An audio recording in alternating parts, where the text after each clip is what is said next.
Palen coffee number 12. Take you a quick swig. That was the last drop. Hey, got a really good question from David Rutherford. This question was posted on our minor 5 substitution video, episode number 10. And he says, would love to see a video sometime showing some of the techniques that I use playing worship lead guitar.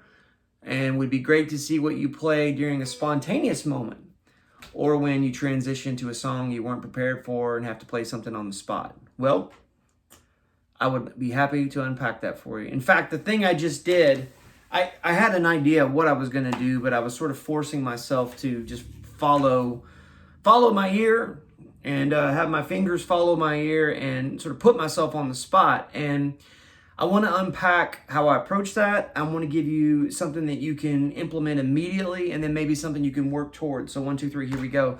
First of all, at some point, I don't know if this is the video for that, but I have so many feelings and so many opinions about being creative on a Sunday morning, and I think it's so important.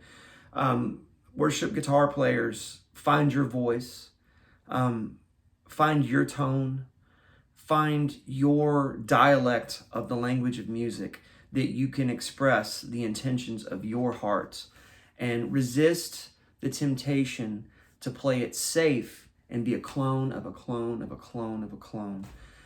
Finding your expression and finding how you fit, especially in your local church, in your part of the body, is really important. It's just super important. And also, there's a deeper sense of fulfillment. So I want to encourage you, do that first. And that isn't to say that all of the, the sounds and the different, stylistic, tons of reverb, tons of delay, the shimmer effect, all this stuff. I love it. It's great. U2, The Edge, he's like the godfather of the modern, praise and worship guitar sound. I love that band. I've seen them live and they're fantastic. And I dig that, but that is not the sum total, and we haven't reached the apex or the top of the mountain on what guitar's role is in modern praise and worship, in my opinion. So there's my little PSA on that. But if you don't know that style and don't know some of those techniques, let's jump into that right now. So first of all, I think if you listen to U2, the song Bad, and there's just a bunch of them, but The Edge uses this a lot, and there's a reason for that, and I'm going to show you. This chord shape, and I'm just picking the key of A because why not, right? Let me turn this delay and reverb off here, and then this too. This chord shape, what am I doing? So I've got an index finger on the 7th fret, and I'm going from the D string all the way to the high E, right? And then I've got my ring finger on the G string of the 9th fret, and my pinky is on the 10th fret of the B, and the 7th fret on the high E, right? Well, this shape, this is paramount, and here's why.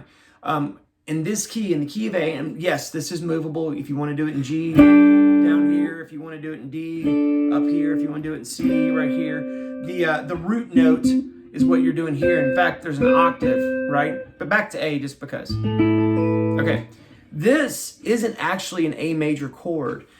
Maybe it's an A sus2, but I say maybe because it's kind of ambiguous, right? You've got an A, you've got an E, you've got another A, and you've got a B, right? So those notes over an A, sort of, if the bass player's playing an A and the piano player's playing an A, or any quality of A major 7, A6, A major 9, whatever, it sort of like formulates some color tones along with the root note, and it's nice. Then as soon as you put a D there, now that A is the 5th of D, that E is like a 9, a major 9, right? And then the B is like a 6, right? So now again, we've got now kind of a colorful D, and then over an F sharp minor, the same thing, that A is now your 3rd, your the B is now like a sus4 or an 11, and the E is your flat 7, then over an E, it's all these other color tones too. You got your A is your 4, your E is your 1, and your B is your 5, right? And so it's nice and it works, but the trick is that so oftentimes, and David's question, man, you couldn't be more timely, because I'm actually playing at my church this Sunday, right? And when I'm in a situation where I'm playing with another guitar player, maybe a couple of keyboard players, a bass player, and a drummer, if there's a lot of sustaining going on with chords, I don't want to just be another guy sustaining the chords because I'm just making this wall of sound, right? What you want to do is find some sort of rhythmic motif. And a lot of times, if you just... And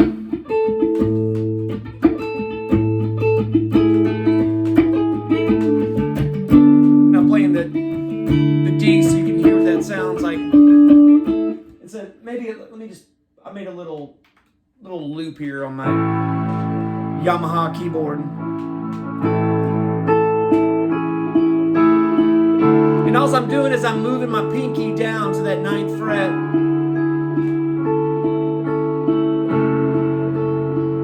Real simple.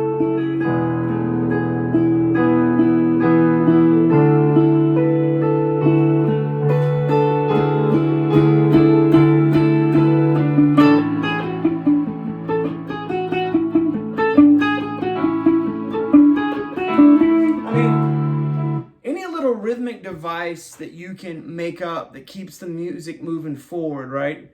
And stays in the pocket. You could hear the pocket kind of wavering there a little bit because when I played this just here real quick on my keyboard, there's no metronome. So it was loose, but it's probably going to be that way on a Sunday morning too, right? In those spontaneous moments, there's 2 things you want to do. Number 1, frame the vocal. Don't get in the way of the vocal. I mean, the vocal is honestly probably the most important thing, right? Don't get in the way of the vocal. You know that, but let me just say it again. Don't get in the way of the vocal.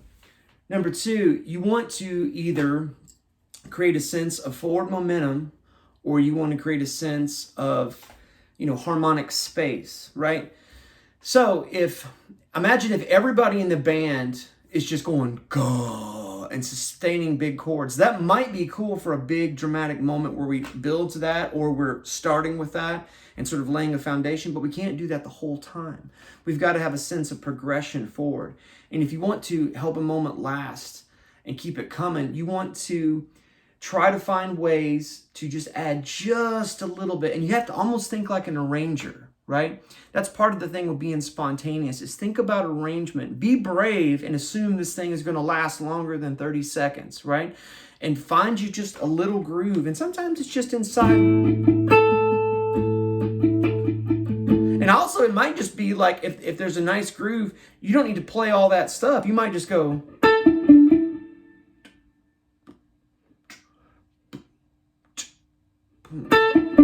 right? And have that much space in between. But that little nugget of rhythmic interest adds another layer to help that moment live and keep moving forward, right? So that's the first thing. If you don't know this shape, that's fantastic, right? Secondly, if you do get into a situation where things are building, and now, because the question is like, what do you do, for lead guitar stuff? Well, if I'm playing, let me turn this on here, octaves. So you need to know your major scale. And if you don't know your major scale in octaves, let me just say, I'm going to turn this back off here. Let me just say, take some time and I'm just doing this in A again just because why not? But do you know these octave shapes? I'm going to assume that maybe somebody doesn't watching this. And so here's what I'm doing. I've got my index finger on the low E, okay? And then if you skip the A string and then go to the D, I'm on the 5th fret of the low E. And then on the D, I'm going to be on the 7th fret, right? And so 8 notes apart, that's an octave, right? Now that shape is good all the way up. And we'll give you octaves all the way up and down the guitar neck, right? Same thing if you skip up to the next set of strings, the D and the G, right? Or excuse me, the A and the G, skipping the D. Same shape, right? Now, when you get up to here, and by the way, I'm doing this just so you can see my fingers, right?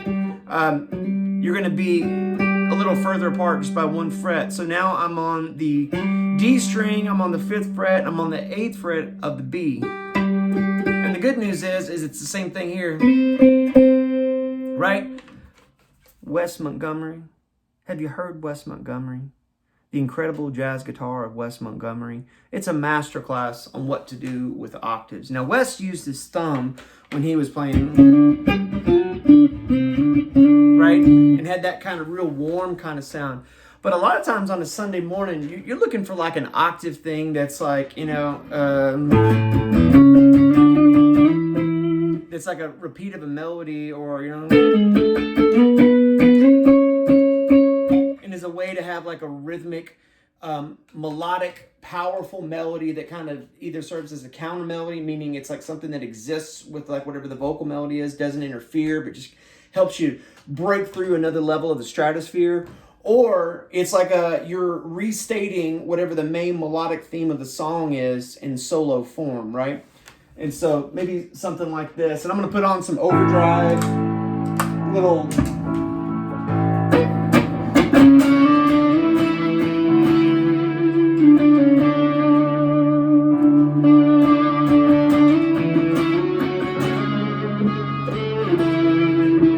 You get the idea. I'm playing just a big melodic thing, and then maybe...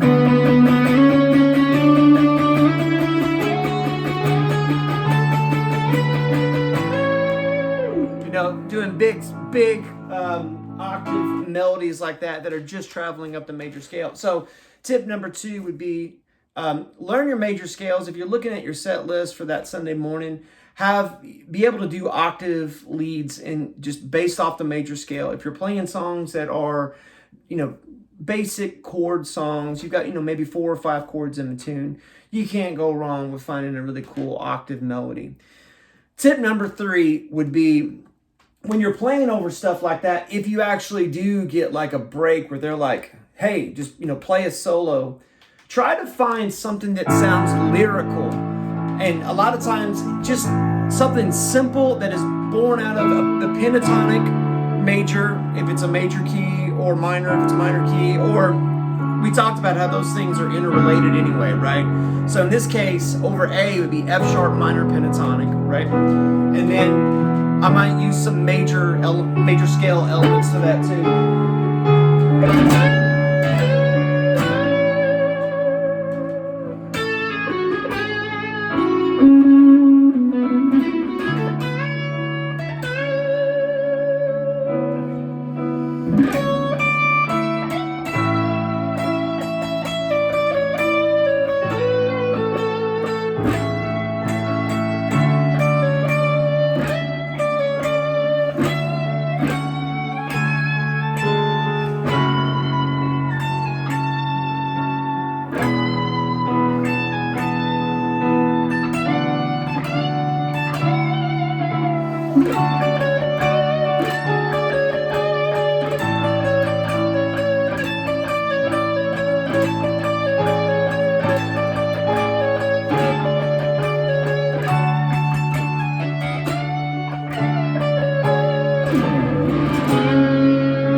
When I was doing that, I'm just thinking A major.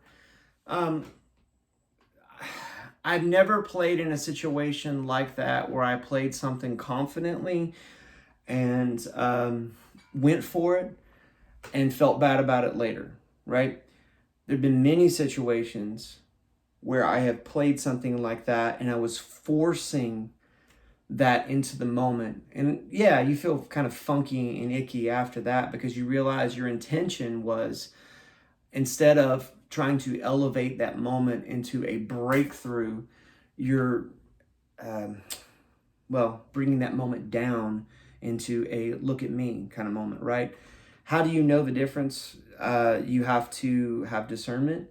You also, you have to just check your intention, right? You have to, why am I doing this? And the truth is that starts way before you even plug in your guitar, right? If you will get into that place of, listen, I'm just trying to help create an atmosphere where people can do what they came here to do, which is have an encounter, right? And to get closer to the creator of the universe, but also to the folks that are standing shoulder to shoulder with them. And if you're creating that kind of atmosphere and there's really no thought about, how you might look standing in it, then you're going to be fine. You're going to be absolutely fine. All right. Be brave. Be brave. Practice that kind of stuff just by your lonesome, right? There's a great book by a man named Don Potter called Facing the Wall. And Don Potter is, if you're a praise and worship guitar player and you haven't heard of Don Potter, you definitely need to check him out. He's a phenomenal musician, one of my guitar heroes, as a matter of fact, and full of wisdom. And you should check that book out, or if nothing else, just go down the YouTube rabbit hole of Don Potter stuff, because he's fantastic. So David, thank you for an amazing question. I really appreciate you asking that. I hope that helps. If you have any questions about that, feel free to email me at natewhite, at palenmusic.com, or even better, just put it in the comments below here. This is how we build community. I appreciate y'all. We'll see you next week for another Chords and Coffee.